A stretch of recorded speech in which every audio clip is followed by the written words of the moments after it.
மேடையில் இருக்கும் பெரியவர்களுக்கும் வணக்கம். முத்தியாண்ணன் கூட இது 2வது படம். ஆனால் கிட்டத்தட்ட இண்டஸ்ட்ரிக்கு வந்ததுலேருந்து அவரோடையே ட்ராவல் ஆகிற மாதிரி ஒரு உறவு முறை 2 பேருக்கும். அவர் வேறு படம் பண்ணிகிட்டு இருந்தாலுமே எனக்கு தெரிஞ்ச அந்த ப்ரொடியூசரோட அதிகமாக இன்ட்ராக்ட் பண்ணியிருப்பாரான்னு தெரில. அந்த படம் பற்றியும் நாங்கள் தான் அதிகமாக பேசியிருப்போம். கொடிவீரன் ஆகட்டும், இல்லை எந்த படம் மருதாகட்டும், எதுவாக இருந்தாலுமே எங்கூட தான் அதிகமாக பேசியிருப்பார், அந்த படத்தை பற்றி டிஸ்கஸ் பண்ணியிருப்பார். ஸோ அந்த விதத்தில் ஒரு அண்ணங்கிற முறையில் அவர் வந்து ரொம்ப இது அவரோட சொந்த கம்பெனிங்கிற மாதிரி தான் அவர் ஃபீல் பண்ணி பண்ணுவார். ப்ளஸ் கூடுதல் பொறுப்புகள் நிறையா இந்த தடவை அவர் தலையில் வச்சிட்டோம். ப்ரொடக்ஷன் சைடே நாங்கள் எதுவும் போவே இல்லை, ஃபுல்லாக அவரோட டீம், மூர்த்தி அண்ணன் எல்லாருமே டோட்டலாக அவங்களுடைய டீம் தான் இந்த படம் டோட்டல் ரெஸ்பான்சிபிலிட்டி எடுத்துகிட்டு பொறுப்பு எடுத்துக்கிட்டு அவ்வளோ சிறப்பாக, கிட்டத்தட்ட பார்த்திங்கன்னா ஒரே ஷெட்யூலில் முடிஞ்ச படம் இது. அதுக்கு ஒரு அசாத்திய ஒர்க் வேணும். காலையில் 7 மணிக்கு 6:45 ஃபர்ஸ்ட் ஷாட் வச்சு ஈவினிங் 7 மணி வரைக்கும் ஷூட் பண்ணுவாங்க. 6:45 7 வரைக்கும் ஷூட் பண்ணியிருக்காங்க. அது எவ்வளோ கஷ்டங்கிறது டெஃபினட்டாக எனக்கு, ஏன்னா இவ்வளோ படம் பண்ணுறப்ப நம்மளுக்கு உணர முடியும். இவ்வளோ பெரிய ஆக்ஷன் படத்தை வந்து கிட்டத்தட்ட கண்டினியூஸாக ஒர்க் பண்ணி அந்த டோட்டல் டீமும் டயர்ட் ஆகாமல் அவங்களையும் ஊக்கப்படுத்தி விரட்ட வேண்டிய இடத்துல விரட்டி, அணைக்க வேண்டிய இடத்துல அணைச்சி, டோட்டலாக பெரிய ஒர்க்கு அவருக்கு. இந்த படத்தோட ப்ரொடியூசரும் முத்தியானந்த் தான், நான் கிடையாது. ஏன்னா அந்த அளவுக்கான பொறுப்புகள் வந்து அவர் எடுத்துக்கிட்டு இந்த படத்தை பண்ணியிருக்காரு. ஸோ அந்த விஷயத்தில் நான் அவருக்கு ஃபஸ்ட்டு பெரிய தேங்க்ஸ் சொல்லிக்கிறேன். ஏன்னா அவ்வளோ ஆக்குப்பைடாக இருந்துச்சு, நிறைய ப்ராஜெக்ட் போயிட்டு இருந்தங்காட்டி நம்மளால் ஃபுல்லாக ஆரம்பத்துலேயே சொல்லிட்டேன் நான் அண்ணாக்கிட்ட, ஆனால் நீங்கள் தான் ஃபுல்லாக உங்களை நம்பி தான் பண்ணுறோம் அப்படிங்கிறது ரெஸ்பான்சிபிலிட்டி சொல்லிட்டேன். அது அவர் கொடுத்த நம்பிக்கையில் 1% கூட மாறாமல் இந்த டோட்டல் ப்ரொடக்ஷனாக அவ்வளோ அழகாக ஹேண்டில் பண்ணி கொண்டு வந்து சேர்த்தாங்க. அப்புறம் இந்த டோட்டல் ப்ராஜெக்ட் பார்த்திங்கன்னா கிட்டத்தட்ட எல்லாம் அமெரிக்காவில் படித்த குழந்தைகளை எல்லாம் பிடிச்சி ஜல்லிக்கட்டுக்கு ட்ரைனிங் அனுப்பிச்ச மாதிரி ஒரு விஷயம்.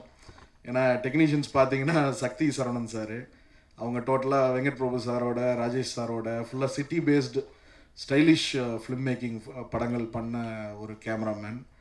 அப்புறம் நிவாஸ் வந்து ஒரு செம ஸ்டைல் இருக்கும். பட் வில்லேஜ், நிவாஸ் சொன்ன மாதிரி வில்லேஜ் வந்து நிவாஸுக்கு புதுசு. ஸோ அவரும் வந்து கிராமிய வாழ்க்கையும் வந்து அவருக்கு பழக்கம் இல்லை. ப்ளஸ் கௌதம் டோட்டலாகவே கான்வெண்ட்டில் படித்த ஒரு ஹீரோ. ப்ளஸ் அண்ணன் சொல்கிறப்ப இப்போ வர்றப்போ சொன்னாங்க, மஞ்சிமா ஞானவேல் சார் என்கிட்ட பேசினாருன்னு, வீட்டில் வம்பு இது.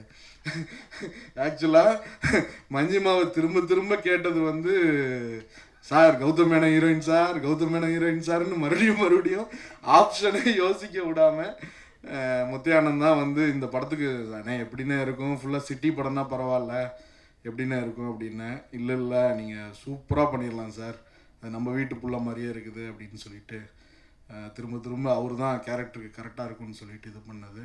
ஸோ நானும் படம் காப்பி பார்க்குற வரைக்கும் அந்த பயம் இருந்துகிட்டே இருந்துச்சு. ஏன்னா ஆல்ரெடி கௌதம் வந்து நம்ம ஒரு பக்கா வில்லேஜில் காட்டணும், கூட நிறைய ரிஸ்க் எடுக்கிறோமோ அப்படிங்கிற ஒரு விஷயம் இருந்துச்சு.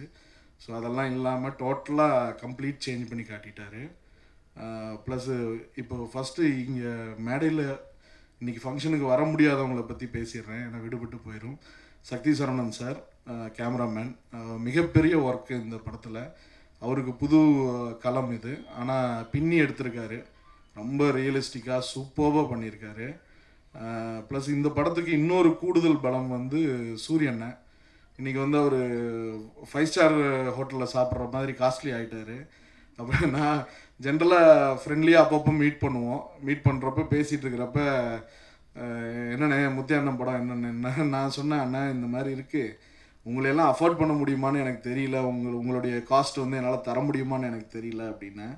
அப்போ அவர், அண்ணே எதாக இருந்தாலும் பண்ணிக்கலானே, வாங்கினே பண்ணுவோம் அப்படின்னு சொல்லிட்டு நம்பிக்கையை கொடுத்து கிட்டத்தட்ட ஹீரோவுடைய முழு கேரக்டர் லென்த்துக்கு அவர் ஃபுல் கேரக்டர் பண்ணி கொடுத்துருக்காரு.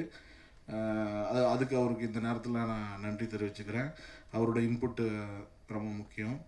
அப்புறம் இன்னொரு முக்கியமான பில்லர் ஆஃப் த ஃபிலிம் வந்து fight master Dileep Subrayan sir. ரொம்ப ஹார்ட் ஒர்க், கிட்டத்தட்ட முத்தையா அண்ணனுக்கு இருக்கிற ரெஸ்பான்சிபிலிட்டி ஹார்ட் ஒர்க்கில் ஒரு 50-60% ஆஃப் ஒர்க் வந்து அவருக்கு ஸ்க்ரீனில் தெரியும். ஏன்னா அவ்வளோ ஹார்ட் ஒர்க் பண்ணியிருக்காரு. அவ்வளோ பிஸி ஷெட்யூலில் இன்றைக்கி டாப் ஃபிலிம்ஸ் எல்லாம் தெலுங்கு படமாகட்டும், அஜித் சாரோட விஸ்வாசம் போயிட்டு இருந்துச்சு பேரலாக, இப்படி இத்தனை படங்களுக்கு நடுவில் இதுக்கு ஒரு மிகப்பெரிய ப்ரையாரிட்டி கொடுத்து இந்த படத்தை வந்து பண்ணி கொடுத்துருக்காரு. அது வெறும் அவருக்கு நாங்கள் கொடுத்த சம்பளம் ரொம்ப ரொம்ப கம்மி, ஆனால் அதையும் தாண்டி இந்த படத்தை வந்து அவரோட சொந்த படமாக நினச்சி அவரோட ஃபுல் எஃபர்ட்டு ஹார்ட் ஒர்க்கு இந்த படத்தில் இருக்குது. ஸோ இந்த நேரத்தில் அவருக்கும் நான் நன்றி தெரிவிச்சுக்கிறேன். ப்ளஸ் ஆர்டிஸ்டாக பார்த்தீங்கன்னா இப்போ ஃபேமிலி எல்லாருமே வெளியிலேருந்து போஸ்டர் பார்த்துட்டு அருவாள் இருக்குது, ரத்தம் இருக்குது, அதெல்லாம் எங்கேயாவது இருக்குது. படம் ஃபுல்லாக பார்த்தீங்கன்னா வெறும் உறவு முறைகள் தான். இப்போ எனக்கு ஒரு தம்பி ஒரு தங்கச்சி, எனக்கு அக்கா இல்லைங்கிறது வந்து ஒரு ஏக்கமாக்கக்கூடிய ஒரு படமாக இந்த படம் இருந்துச்சு. ஏன்னா ஒரு 6 அக்கா, அப்புறம் ஒரு தம்பி, அந்த தம்பிக்கு அந்த 6 அக்காவும் அந்த அக்கா வகையில் வந்த மச்சானுங்களும் எந்த அளவுக்கு சப்போர்ட்டிவாக இருக்காங்க, எந்த அளவுக்கு பாசத்தை காட்டுறாங்கங்கிறது தான் இந்த படத்தோட டோட்டல் தீமே. ஸோ அந்த மாதிரி ஒரு ஃபேமிலி அட்மாஸ்ஃபியரை நிறைய ஃபேமிலிஸ் என்னோடய கசின்ஸ் எல்லாமே பார்த்துருக்கோம். ஸோ அதில் எல்லாத்துலேயுமே வந்து ஒரு உறவு முறையில் சிறந்த உறவு முறை வந்து அக்கா தம்பி தான் அப்படிங்கிறது ஒரு ஏக்கம் வரக்கூடிய. அதான் அக்கா இருக்கிறவங்க பாசமாவாங்க, அக்கா இல்லாதவங்க வந்து அக்கா இல்லையேன்னு ஏங்குற அளவுக்கு ஒரு திரைக்கதையை வந்து முத்தையா வடிவமைச்சிருக்காரு. ப்ளஸ் இவங்க அண்ணி அக்கா கேரக்டர் பண்ணவங்க, எனக்கு வந்து அது பயங்கர பாசிட்டிவான ஒரு எனர்ஜி அவங்க படத்தில். போஸ் வெங்கடன் ஆகட்டும், அவங்க ரோல் ஆகட்டும், ப்ளஸ் அவங்க பர்ஃபார்மன்ஸ் வந்து அவ்வளோ யதார்த்தமாக சூப்பராக பண்ணியிருக்காங்க. ப்ளஸ் எல்லா கேரக்டர்ஸுமே, அண்ணன் ஊர்க்காரராகவே இருப்பார் அவர் எல்லா படத்துலேயும்.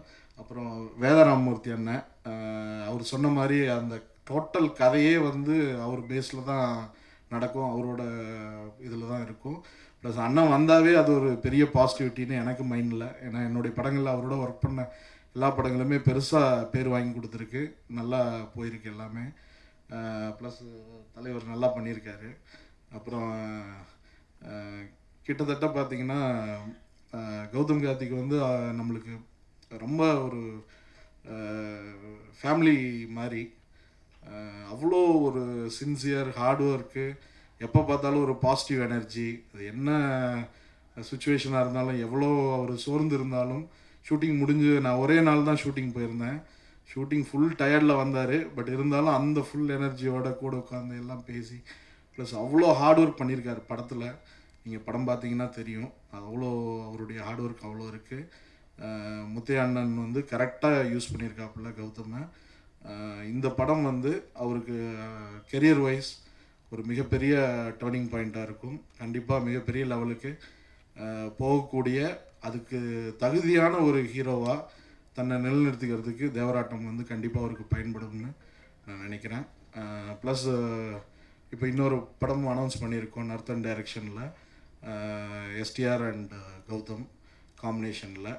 அதுவும் மிக சிறந்த படமாக அவருக்கு கெரியரில் அமையும்.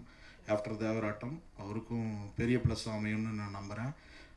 ப்ளஸ் நீங்கள் இந்த குடும்ப உறவு முறைகள் எல்லாத்தையும் இவ்வளோ சிறப்பாக சொல்லியிருக்கிற இந்த படத்தை கண்டிப்பாக நீங்களும் ரசிப்பீங்க, கண்டிப்பாக இதை ஆடியன்ஸுக்கு கொண்டு போய் சேர்ப்பீங்கிற நம்பிக்கை எனக்கு இருக்குது. இது வரைக்கும் எல்லா படங்களுக்கும் எல்லா விஷயங்கள்லையும் என்னுடைய நல்லது கெட்டது எல்லாத்துலேயுமே கோஆப்ரேட்டிவாக இருந்து என்னை கைதூக்கி விட்ட ப்ரெஸ் மீடியாவுக்கு இந்த நேரத்தில் நான் நன்றி தெரிவிச்சுக்கிறேன். Plus please support this film. Thank you. இந்த வீடியோ உங்களுக்கு பிடிச்சிருந்தா ப்ளீஸ் லைக் அண்ட் ஷேர் பண்ணுங்க. மறக்காம எங்க சேனலை சப்ஸ்கிரைபும் பண்ணுங்க.